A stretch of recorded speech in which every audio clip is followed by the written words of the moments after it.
नमस्कार दोस्तों, मैं डॉक्टर तनुज विरभान आप सभी का आयुर्वेद अमृत के इस YouTube चैनल पे स्वागत करता हूँ। हमारे कुछ वीडियोस जो आपने पहले देखे होंगे वो सब अभी हम स्किन डिजीज़ की एक जो चैन लेके चल रहे हैं उसी के अंतर्गत आज हम बात करेंगे शीत पीत और अर्टिकेरिया के बारे में। अर्टिकेरिया बहुत कॉमन डिजीज़ है, आज के टाइम में बहुत सारे लोगों में आपको दिखाई दे जाएगी।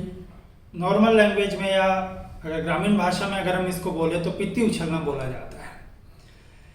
आयुर्वेद में इसको शीत पित्त बोला जाता है। एक तरीके से एलर्जिक रिएक्शंस होती हैं स्किन के ऊपर और पूरी स्किन के ऊपर आपके छोटे से लेके बड़े चकत्ते बन सकते हैं। वो चकत्ते छोटे हो सकते हैं, वो चकत्ते आपके बड़े हो सकते हैं, वो कुछ उभार लिए हुए होते हैं। काफ़ी बार देखा गया है कि स्किन को अगर वो खुजलाते भी हैं तो पूरा स्किन पे वो नाखून के आपके निशान बन के आते हैं और वो बाहर की तरफ निकल के आ जाते हैं। तो इस तरह के जो सिम्टम्स आते हैं वो शीत पित्त में या अर्टिकेरिया में आते हैं। बहुत भयंकर रोग होता है, बहुत सीवियर इसमें एलर्जी होती है, ईचिंग इसमें बहुत ज़बरदस्त होती है। जिस पेशेंट को होता है उसी को इसके बारे में ज़्यादा पता है। दिखने वाले को लगता है कि नॉर्मल पित्ती ही तो उछली है, लेकिन जिसको अगर ये बहुत सीवियर हो जाता है तो ये आपकी जान तक भी ले सकता है। आइए हम बात करते हैं अब इसकी कोजेज़ के बारे में। इसके कोज में अगर हम देखें तो सबसे बड़ा जो स्किन डिजीज में कोज मिलता है वो है विरुद्ध आहार। कुछ फूड्स जो आपको साथ में नहीं लेने चाहिए, अगर आप उन फूड्स का सेवन करते हैं तो ये आपको होने के चांसेस बनते हैं। हार्मोनल इम्बैलेंस, आपका फूड एलर्जी किसी भी तरीके से आपको हो सकती है। मेडिसिन की एलर्जी आपको किसी भी तरीके की अगर है तो उसकी वजह से ये हो सकता है। काफ़ी बार देखा गया है कि पेशेंट को अगर कोई बहुत खट्टे फल वो ले लेता है या फिर अचार या इस तरह के अगर पदार्थ का सेवन करता है उससे भी ये दिक्कत हो जाती है। नॉर्मली देखा गया है कि काफ़ी सारे पेशेंट्स में जब ये वेदर चेंज हो रहा होता है, जब गर्मी से सर्दी या सर्दी से गर्मी आती है, तब आपकी स्किन में भी बहुत सारे चेंजेस होते हैं। तो वो भी एक कॉज इसमें देखा गया है। ये उस टाइम बहुत ज़्यादा एग्रीवेट होता है। कुछ पेशेंट होते हैं जिनमें ये सिम्टम्स एकदम से दिखाई देते हैं। कुछ क्रोनिक अर्टिकेरिया के पेशेंट होते हैं जिनमें बहुत लंबे टाइम तक ये बीमारी बनी रहती है, लेकिन अपने आप दब जाती है और जैसे ही उसको अपने हिसाब का क्लाइमेट मिलता है, एटमॉस्फेयर मिलता है, और वो वापस से एग्रीवेट हो जाती है। सनलाइट की वजह से भी काफ़ी सारे पेशेंट्स में ये एग्रीवेट होती है।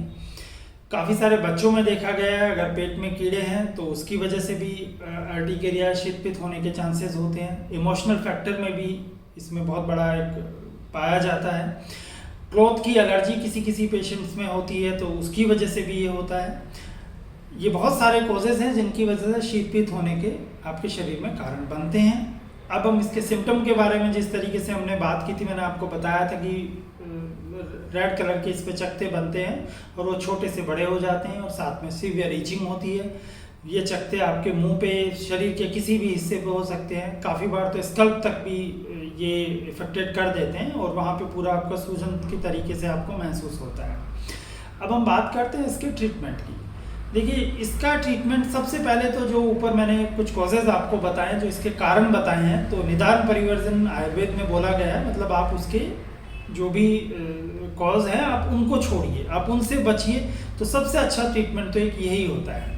फिर दूसरा, इसके एक कारण जो इसका आयुर्वेद में बताया गया है, उसमें पित्त बॉडी का जो होता है वो एग्रीवेट होके आपकी ब्लड के साथ मिल जाता है, ब्लड को हीटेड कर देता है। ब्लड हीट अगर पा लेता है तो उसकी वजह से पूरी स्किन के अंदर ये इस तरह के चकत्ते होना शुरू हो जाता है। तो आपको पित्तवर्धक आहार जैसे कि स्पाइसी फूड, मिर्च मसाले वाली चीज़ें, जंक फूड, खटाई वाली जितने भी खाने होते हैं या आपके फल होते हैं, इन सब चीज़ों को आपको अवॉइड करना चाहिए। तो ये पित्तवर्धक आहार को हमें नहीं लेना है। फिर आप अगर इसके चकत्ते बन जाते हैं तो आप अगर इंस्टेंट इफेक्ट चाहते हैं तो कोकोनट ऑयल में देसी कपूर थोड़ा सा मिला के और उस ऑयल का पूरी बॉडी के ऊपर आप लगाइए, उससे इंस्टेंट रिलीफ मिलना शुरू हो जाता है।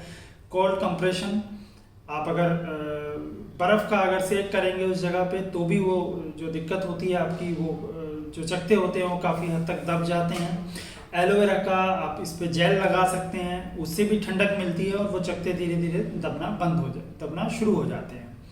तो अगर हम इसको परमानेंट सॉल्यूशन की तरफ चले तो आयुर्वेद में बहुत अच्छे से इसका ट्रीटमेंट दिया गया है और इसमें बॉडी की इम्यूनिटी इंक्रीज करके और कुछ ब्लड प्योरीफायर साथ में देके, एंटी एलर्जिक देके आपको इसको ट्रीट किया जाता है।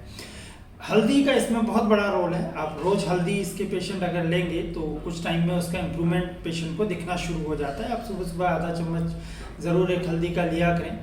अगर हम इसके एक और सॉल्यूशन या होम रेमेडी इसमें है कि आप सफ़ेद मिर्च, थोड़ा सा घी और उसमें आप चाहें तो थोड़ी मिश्री मिला सकते हैं। अदरवाइज़ उसमें खांड या बूरा जो होती है उनमें से कोई भी, तीनों में से कोई भी चीज़ मिला के आप इसको जो है लगभग 15 दिन तक आप रेगुलर लीजिए। इसकी पाउडर बना के आप 15 दिन तक इसको लीजिए और 15 दिन के बाद में आपको थोड़ा दिन का गैप करके आपको वापस ये लेना होता है और लगभग 3 महीने तक आपको इसको रिपीट करना होता है। तो ये भी बहुत अच्छे से ये इस डिजीज़ को क्योर कर देता है। वैसे अगर देखा जाए तो आपको बहुत गर्म या बहुत ठंडी तासीर के जितने भी खाने होते हैं वो इंटेक नहीं करने चाहिए। ये सबसे इसका बेस्ट सॉल्यूशन है। और आप अपने शरीर को जो जो कॉजेज़ बताएं आप उनसे दूर रखने की कोशिश करेंगे तो भी आप इस डिजीज़ से काफ़ी हद तक बच पाएंगे। मैं आगे इसके बारे में भी, आप अगर कोई और इन्फॉर्मेशन भी चाहते हैं या इसका आपको अगर कुछ क्वेश्चंस इसके बारे में है या डाउट है तो आप हमारे जो कमेंट बॉक्स है इसमें आप हमें मैसेज कर सकते हैं। हम लोग कोशिश करेंगे कि आपको टाइम टू टाइम रिप्लाई कर पाएँ। आप लोग हम नेक्स्ट डिजीज़ के लिए भी हम स्किन डिजीज़ का ही हम प्लान कर रहे हैं कि एक दूसरा एक टॉपिक उठाया जाए। आप ज़्यादा से ज़्यादा इस वीडियो को शेयर करें, लाइक करें और सब्सक्राइब करें। धन्यवाद। जय हिंद, जय भारत।